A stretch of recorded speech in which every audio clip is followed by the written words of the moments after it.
c'est la première fois depuis que Abdou Diouf a été Premier ministre du Sénégal qu'un ancien Premier ministre est inculpé et qu'il voit sa liberté de déplacement être restreinte.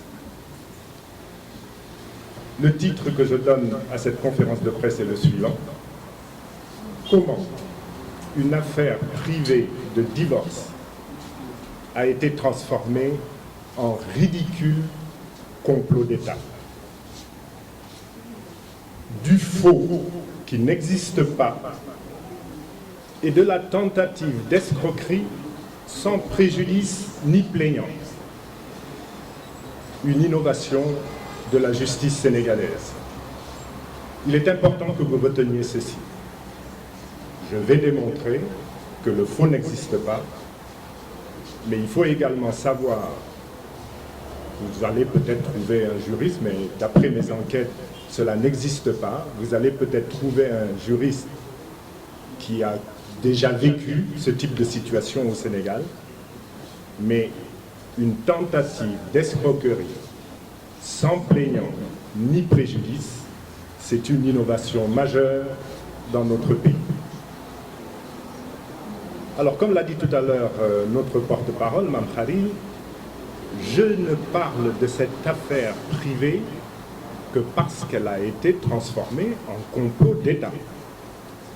Et bien évidemment, je n'évoquerai que les aspects en rapport avec ce complot. Je n'irai pas plus loin. Croyez-moi, ça n'est pas chose agréable que de parler de sa vie privée, mais là, c'est contraint et forcé que je le fais, non seulement pour défendre mon honneur, mais également celui du parti que je dirige et donc de ses membres. D'abord, l'inculpation. J'ai été convoqué le vendredi 29, donc c'était hier, le vendredi 29 juillet, par le doyen des juges d'instruction, saisi par un réquisitoire du procureur de la République, Bassirou Gueye. Le doyen des juges m'a inculpé pour complicité de faux commis sur des documents administratifs en 2013-2014, usage de faux et tentative d'escroquerie portant sur les biens de mon ex-épouse.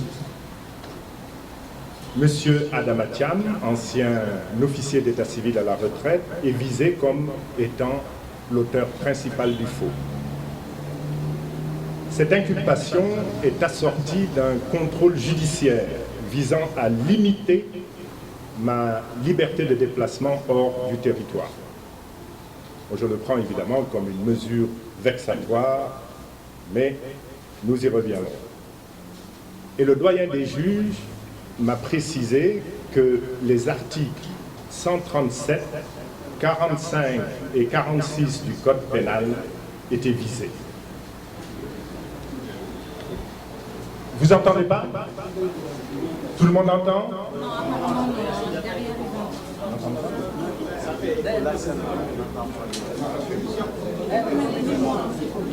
Il faut peut-être les placer. C'est bon?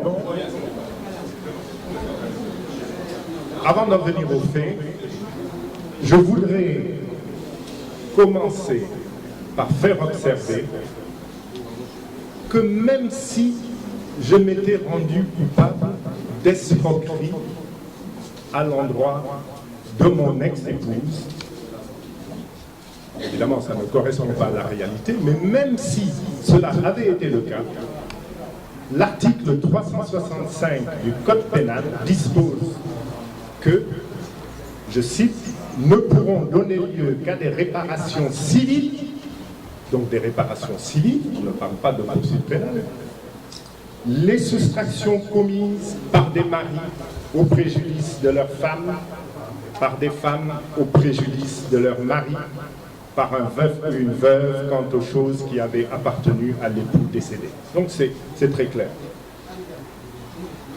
Ça veut dire qu'une tentative d'escroquerie identifiée, c'est pas mon cas, mais une tentative d'escroquerie au préjudice d'une épouse ne peut pas donner lieu à une procédure pénale sanctionné par une inculpation et une mise sous contrôle judiciaire. Or, retenez bien que c'est sur le fondement de la tentative d'escroquerie que le doyen des juges a pu être saisi, compte tenu du fait que le faux dans les documents administratifs, donc c'est l'article 137 du Code pénal, est du ressort du tribunal départemental de Dakar. Donc, le complot commence déjà. Je précise également que l'article 137,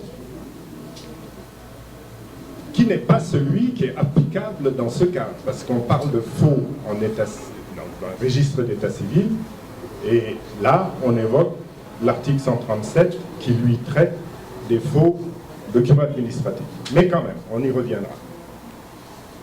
L'article 137, s'il a été choisi, c'est qu'il a le gros avantage de prévoir une peine complémentaire aux peines de prison et d'amende, laquelle peine complémentaire porte sur la privation de droits civiques et civils, précisé par l'article 34, et notamment le droit de vote et d'éligibilité. Vous m'avez donc suivi, vous savez ce que vise le complot dont nous avons parlé. Maintenant, je vais décrire les faits. 1. Je me suis marié avec la dame Adé le 23 janvier 1982 sous un régime de communauté de biens, ce que je n'ai jamais contesté. 2. En 1994, nous avons ensemble décidé de commuer ce régime de communauté en régime de séparation de biens. Nous avons interrogé le juge des mariages, qui se trouvait être le président du tribunal départemental de Dakar, je crois qu'il s'appelait M. Ba à l'époque. Il nous a dit, c'est possible, il faut par contre présenter une requête conjointe, signée par les deux époux. Cette requête a été signée, déposée au juge. Le président du tribunal départemental de l'époque, de Dakar, a rendu une ordonnance transformant le régime de communauté en régime de séparation de biens. Quatrième vérité, le greffier en chef du tribunal départemental de Dakar a transmis cette ordonnance directement à l'officier d'état civil de l'hôpital principal de Dakar. Et c'est ce que prévoit la loi. Ça n'est pas un document qui peut passer par des mains tierces. Les références de cette ordonnance et son objet ont été portés en marge du registre des mariages. Le registre 002 par 1982, en conformité avec ce que prévoit la loi. Articles 90 et 91 du Code de la famille. Cette ordonnance a un numéro, c'est le numéro 685 du 26 mai 1994. Le livret de famille a également été mis à jour de cette modification, conformément également aux dispositions du Code de la famille. J'y reviendrai et je le projetterai. Ça fait partie des documents qui seront projetés pour que vous puissiez apprécier vous-même de la véracité de ce que je vous dis là. Je me suis fait à ce moment-là délivrer une copie de la page du registre des mariages. Cinquième vérité. Cette décision de justice n'a jamais été contestée pendant 20 ans de mariage. Mon ex-épouse et moi avons vécu depuis l'an 1994 en régime de séparation de biens. Nous avions cherché la séparation de biens pour pouvoir respectivement s'endetter, acquérir des biens sans gêner le patrimoine de l'autre époux. C'est ce que nous avons fait, chacun d'entre nous, séparément, s'est endetté et a acquis des biens en déclarant la séparation de biens. En 2014, sixième vérité, soit donc 20 ans plus tard, j'ai souhaité la séparation avec mon ex-épouse. Et j'ai produit le livret de famille qui était en ma possession et dont la loi me fait gardien, article 80 du Code de la famille. Pendant la procédure de divorce, les avocats de mon ex-épouse ont contesté le régime de séparation et ont défendu le principe que la communauté existait toujours. Huitième vérité.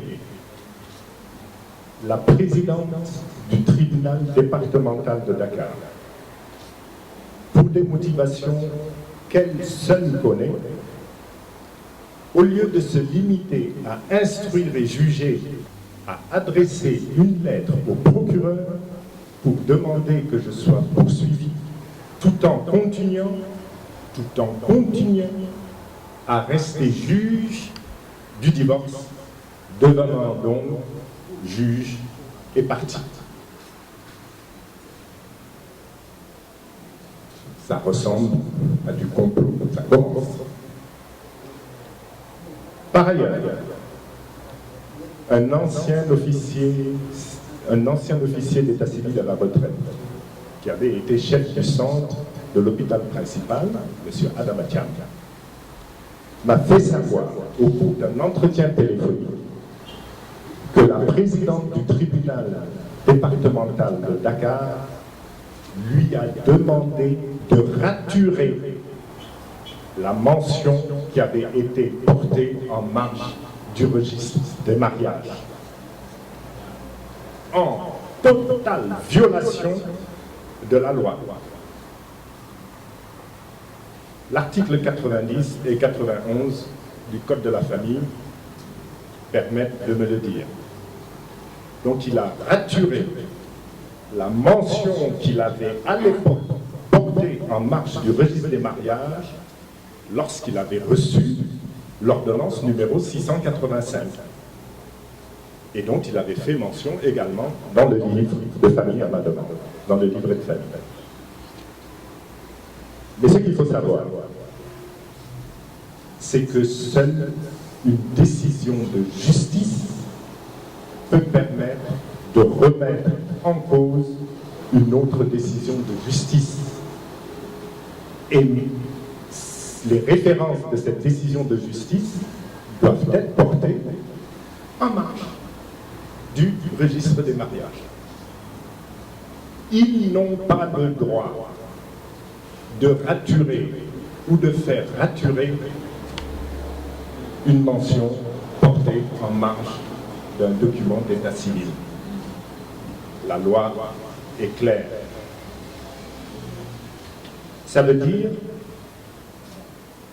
que les écritures initiales, même si elles ont été raturées, sont les seules valables, jusqu'à ce qu'il y ait une autre décision de justice qui dise qu'elles ne le sont pas et qui explique et qui les emmène. Dixième vérité. Il, le dit en insistant, ils ont fait disparaître des archives de la justice la dite ordonnance et l'ensemble du dossier. Mais heureusement, un crime n'est jamais parfait.